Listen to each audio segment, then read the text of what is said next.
Okay, so I'm going to share my screen here because I have a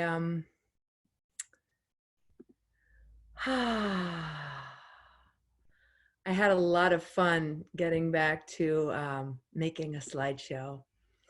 It brought me back to grad school, and let me just figure that out. Okay, here we go. Let me know if you can see my screen. Yeah. Yeah?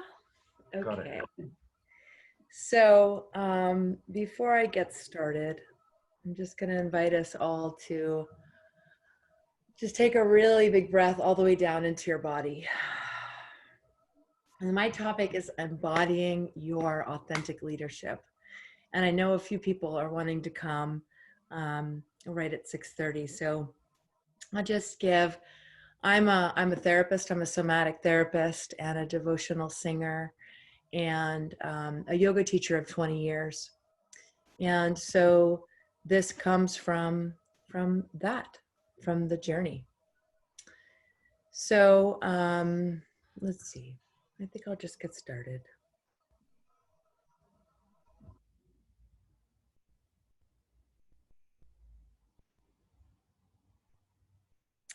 I'm going to wait a minute. All right.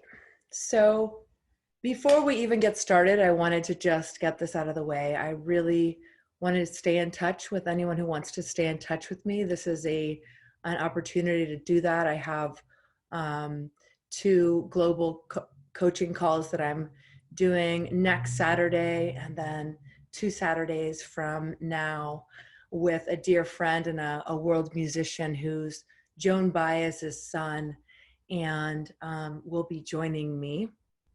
So I'm looking forward to doing that. You can text Grace to the number below, and that way we can stay in touch and you can hear all about what I'm up to. So feel free to take a moment to do that. And before I move on, I really want to give thanks to Michael and to the organizers, to the many thought leaders, to the creative minds, to this amazing technology that can link us over time and space, and to all those who've spoken before me. Thank you. So the invitation, my invitation here is to lean in and to practice presence. One of the greatest gifts that we can bring into any space as leaders is our presence. I see leadership as changing. Leaders are no longer the ones with the answers, but the ones who are living into and asking the questions. And there will be space for questions and answers at the end, and I can't wait to hear your voices. Right now, if you want to just post your name, where you're tuning in from, and one leadership quality that you value in yourself.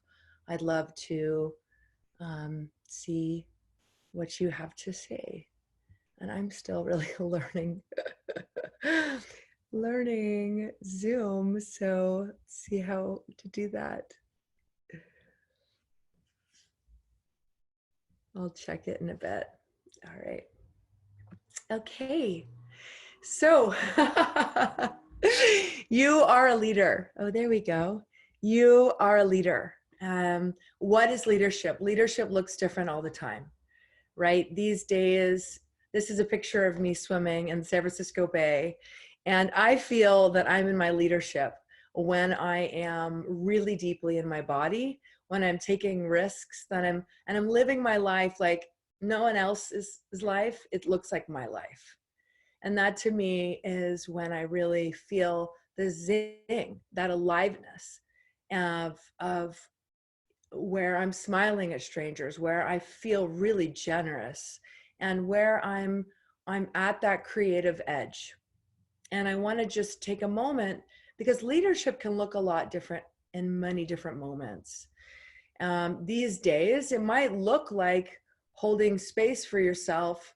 I was just talking with a mom this morning who you know, it might look like holding space for yourself when you're not having a great day. It might look like, you know, really doing something really creative and outside of your usual scope. It might look like putting on a global unconference. But I want you to think for a moment of what lights you up. Because what lights you up, hold on just a moment. There looks like there's some people trying to get into the room, and I just want to name that. So whoever is mediating, if they can let the people into the room.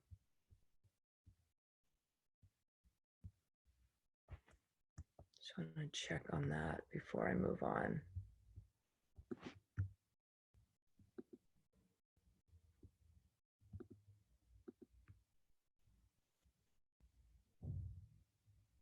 Give me a moment.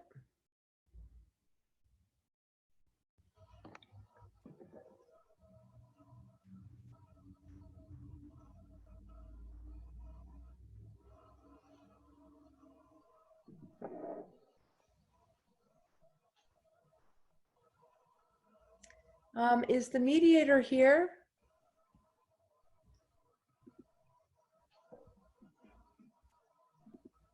I think it could be the last person. Okay. Maybe. Yeah, let's see. Okay, my friend just got it. It's a centralized conference, so it's totally, absolutely no mediator. Okay, cool. Here we go. All right. So, how's everybody doing out there? Very good. Great. Tired. Great. Good. Okay. So we're going to keep going. Better now. And I like that response. Better now. Hi, Della. Yeah. All right. So the new paradigm of leadership, courage, authenticity, vulnerability, humility. So I invite you to take a moment to drop in and just close your eyes. I'm going to guide us in just a short little meditation. I want you to take the deepest breath you've taken in all day, all the way down into your sweet toes, into your fingers. And I want you to take a little journey back down memory lane as you let yourself rest. I want you to think about when you were a little kid. What qualities did the people in you or around you that you really loved? What leadership qualities did they possess? Did they make you feel safe? Did they make you feel loved? Did they challenge you? Did they make you laugh?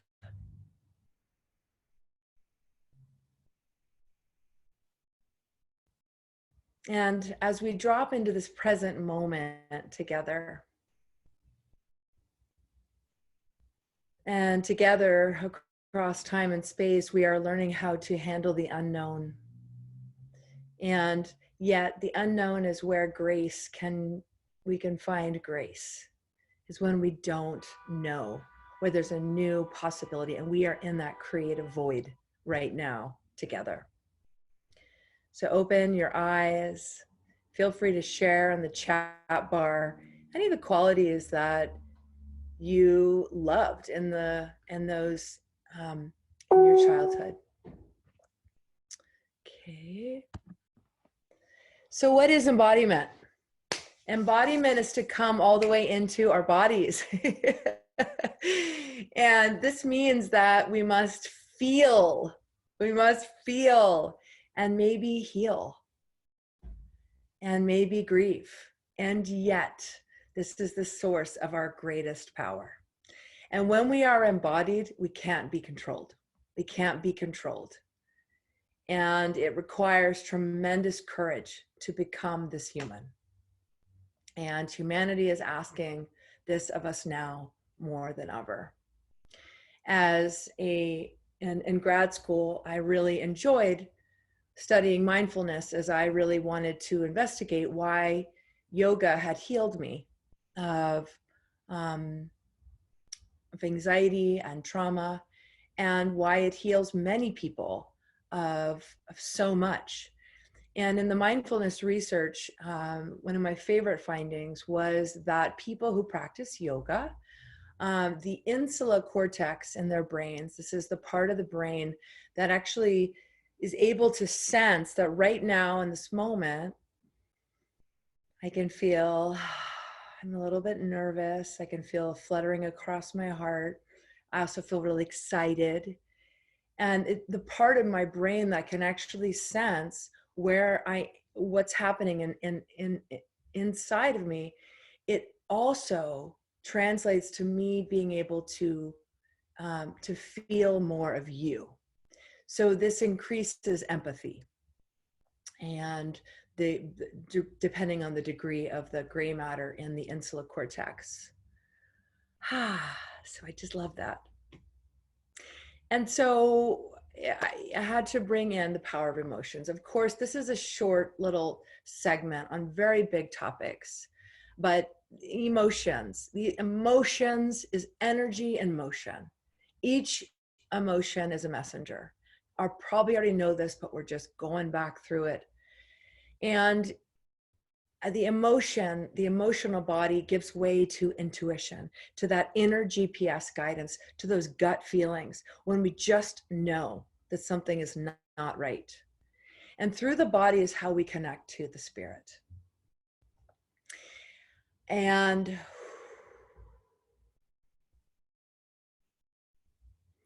what not feeling our feelings might look like is lethargy. It might look like anxiety. It might look like numbness. It might look like annoyance. It might look like depression. It might look like just like you're like stuck in one motion, like you're just angry all the time, or and these are, it's no joke, these emotions, especially how much we've been conditioned to not feel, that it's crazy to feel really emotional. It is not. This is our humanity. This is, to be human is to feel. And so I wanted to put a plug out there to seek support, to, when you're ready to go deeper into your leadership and what you are called to bring into the world. We don't get through it all alone. We're just not meant to. And so healing, therapy, ayahuasca, and feel free to talk to me more about any of this. I'm totally available. And I think a great guide. So just a little on the power of emotions, clearly a huge subject. So the new paradigm of leadership is connecting with the divine feminine inside each one of us. This is that listening space for grace, healing, guidance. And there's so much happening in this within all of us. And to put words to it, we can sometimes, feminine, masculine, it creates this polarity. And yet it's, this is inside of each one of us. And this is a birthing, this is a coming home to listening to our bodies above our heads, above external authorities, actually letting that inner guidance and following our hearts. So right now, I want you to close your eyes, and we're just going to do a little check-in. I have a little short process that I'll bring us through, but just giving you a snippet of this. And again, if you want to come to the global coaching call next Sunday, we'll be doing practices that can help you with any of these parts. So right now, I want you to just feel into the emotional body. Feel into. So I will use my embodied experience. Right now, I'm noticing a little bit of anxiousness across my chest. And so I would say to myself, say back, yes, I am experiencing anxiousness right in my chest. And so you open the door, you make friends with whatever's there, not saying it's good or bad. Yes, I am angry, whatever. Yes, I'm sad. Usually there's many different experiences going on at once, but I invite you to just tune in and check in with what is moving in you. And this kindness, which is what mindfulness is paying attention in the present moment on purpose with kindness. It allows us to open, to create space for truth and for that realness. So thank you. Place your hand over your heart and accepting all that is there or not there. Thank you. Open your eyes and we'll continue. Just a few fun pictures. On the left, just one of my favorite days with two favorite people after a big dance. And on the right, my little brother's little boy. So love, each emotion invites us to do something, right? Express ourselves or kiss a little boy. Okay, so what gets in the way of our authenticity? What gets in the way? So why we don't want to be seen. So one of the main ones, meditating. Without meditation in the morning, if I get on social media, comparison for me. So I just thought of what are some of the biggest suspects. Negative thinking. Someone else is doing it, so I shouldn't. Overwhelm, insecurities, conditioned patriarchal silencing, trauma connected to the voice, the throat, someone telling you don't have anything to say, or really I work with the voice and so much lives there. And a fear of judgment, a fear. So we put on our mask and we keep going. And yet, now more than ever, we are needed in our authentic leadership. We can't do everything for everyone. And yet each one of us has an area, a concern that may inspire our leadership. It may come from our own pain, from our own childhood, from our own experience, from our own, trauma history, or what our grandparents went through that they overcame, and the medicine that you've cultivated from that might really be of deep service. And yet we do a disservice when we try to do too many things, because burnout is real. So I want you to feel into what is that area for you. What's that area for you where you could show up a bit more in your leadership, that population, that cause? Maybe it's this time. I wish I had water, but I'm going to keep going. Thank you. Because what helps us to penetrate, to move through the barriers to authenticity is devotion, which we will come into next. And this is my brother, and this is his little boy, and I would do anything for them. And our love helps us to overcome some of these fears, some of this is how we shine up, this is how we show up, is when we want to leave a legacy. What legacy will we be leaving for our children? What is the world we want to create moving forward? So the power of the heart, you can feel it. This is our devotion, and this is a path for sustainable leadership. Devotion helps us to get out of the way, to connect with our why. It brings us out of our comfort zone. It's also bridging our spiritual practice into everyday leadership.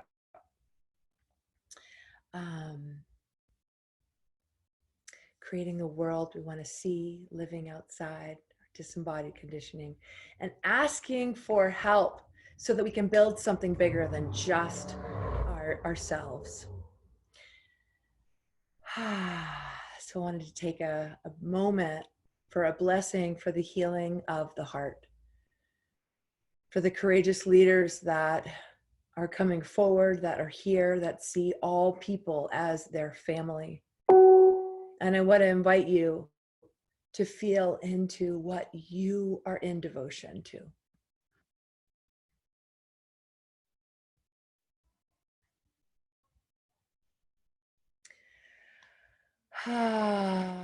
Take a big breath in and make a sound.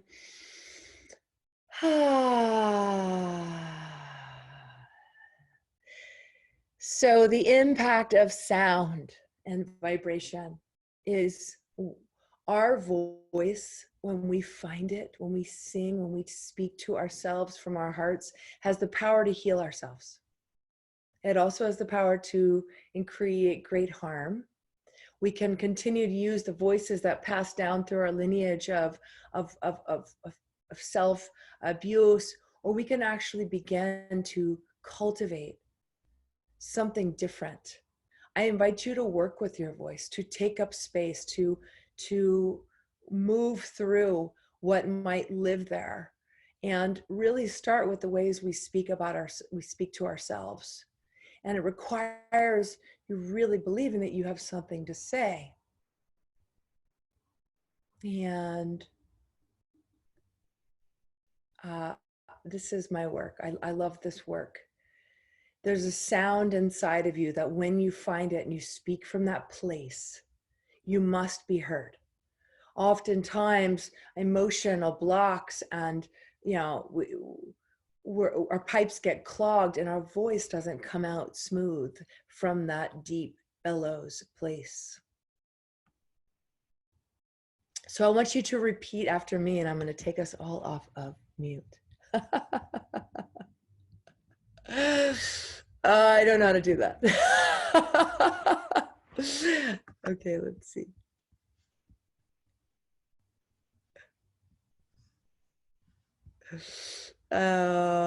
Okay. Nope.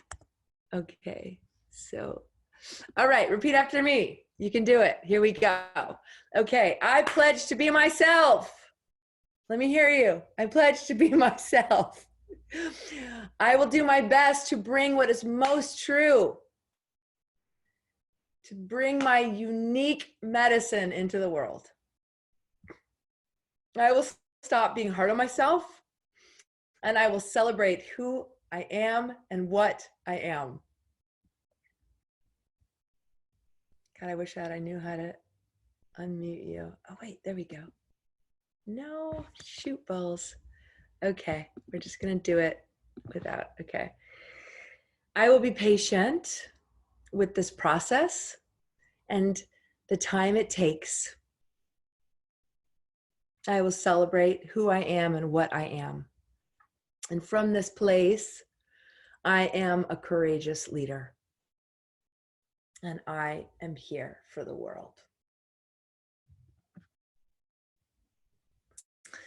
So now I really did want to have you all come off mute and just do, the questions are, how are you doing with your authentic leadership, and what is one way, one space you can show up and you feel called into leadership, and anything that you want to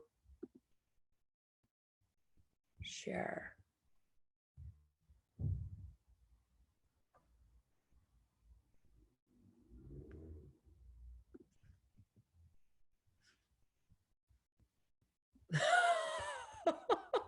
I'm thinking. Oh, hi. Okay. Let me see. Can I see you?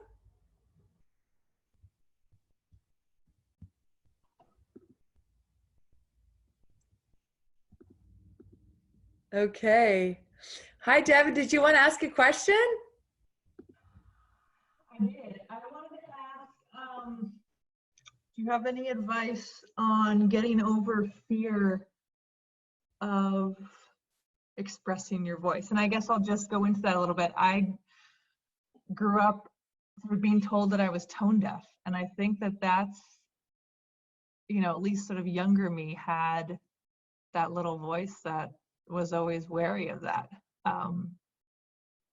Yeah, so just wanted to see how I could work through that as I build my leadership. Thank you so much for sharing that. Yeah, because, it's that little memory, right? It leaves such a big memory in the throat and in the whole patterning of how we show up or don't show up.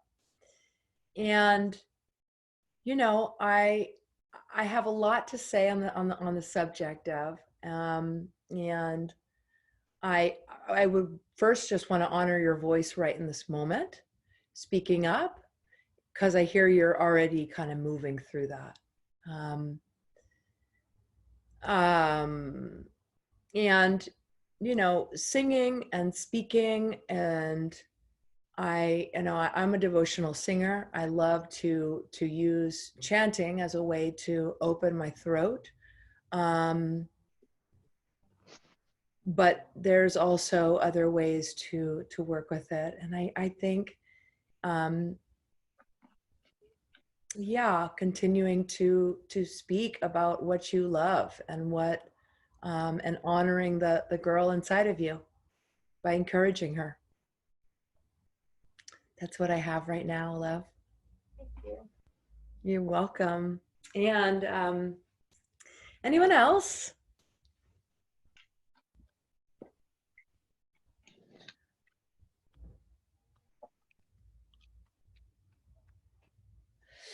Well, Devin, I'll just say as well. So next weekend, we'll be doing a bit more with the voice. I'll have my instrument, and I love guiding people through. I don't know who I would be if I hadn't moved through the tremendous anxiety. It was like a wall of fear before I started singing. I don't really know my life without singing. It's my favorite thing to do, and it's just the best. But I really had to push through something, and I had to push through something to do this talk with you guys, because this is a new and exciting medium for me. So thank you so much. I think these times are asking for us to be more courageous. So if you are called to come next Saturday, I'd love to see you. If you want to stay in touch with me, you can text Grace to the number on the screen now. And then to close, I wanted to invite us to dance and to embody our humble, authentic readiness. To close, to celebrate the leaders that we already are. And I didn't mention that, but the importance of celebrating all the little things, the steps that we're making towards our dreams right now, as you got in touch with where you want to be and step more into leadership. It's so important to be your own cheerleader and to cheerlead yourself each step of the way, honoring yourself in a little ritual at the end of the day with what did I do well today? That builds the yin, that builds up that divine feminine energy inside of you that allows you to flourish into the next day. So that also supports being more sustainable in your leadership. Okay. Hi, Nicole. Welcome, Pushkar. Hi. I'm sorry I missed the whole thing. I'm very sad, but I'm gonna go back and find the recording. Okay. Great. Well, stay in touch with me. Here you can take a little screenshot of that. And this is a global coaching call that I'm doing next Saturday, and then the 2 Saturdays after that with an amazing world musician, Gabriel Harris, who is Joan Baez's son and a dear brother. And he plays music from all over the world. And I'm going to be sharing 3 game-changing practices to help us stay in that centered leadership throughout our days. So welcome, Pushkar. Welcome, Olivia. Welcome, welcome, welcome. Thank you, Bobby. I love you, sister. And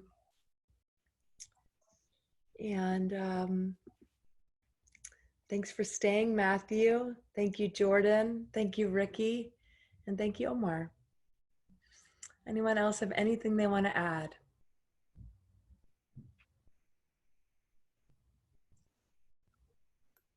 Yeah, how could we access the replays? Can anyone just throw some light on that? Is this Pushkar? Yes, Carolina. Hi, love. You're amazing. Hi. Yes, I will share this with you once I know that answer. Sure, and we would love to have the links to the next week's event as well. You got it. What would you like to share about your online offering? Mine? Or the LGBTQ living into the question? It's more of it's more of David's thing. I am just managing it for right now, but this is an open invitation for everyone. So what we do every morning around 9 a.m. PST is we come together on a live Zoom call. We have a meditation. Every day someone different takes it, so there is lots of variety there. So you can explore what kind of meditation works for you. And after the meditation, we get together. We have a deck of cards. They are empowering questions, and we pick up the one of the questions, and we don't try to answer it. The key for empowering questions is to live in the question. Meaning, Pushkar, yeah. with all love and respect, I'm being asked to move on so the next person can come on. Wonderful. So I just want to bow to each one of you. Thank you for taking the time to be with me and to be with this and to be with yourself. And I'll pass it on to who's the next person. Thank you, darling. I literally just got off mute. That was beautiful. Thank you. Thank you, Carolina. Thank you.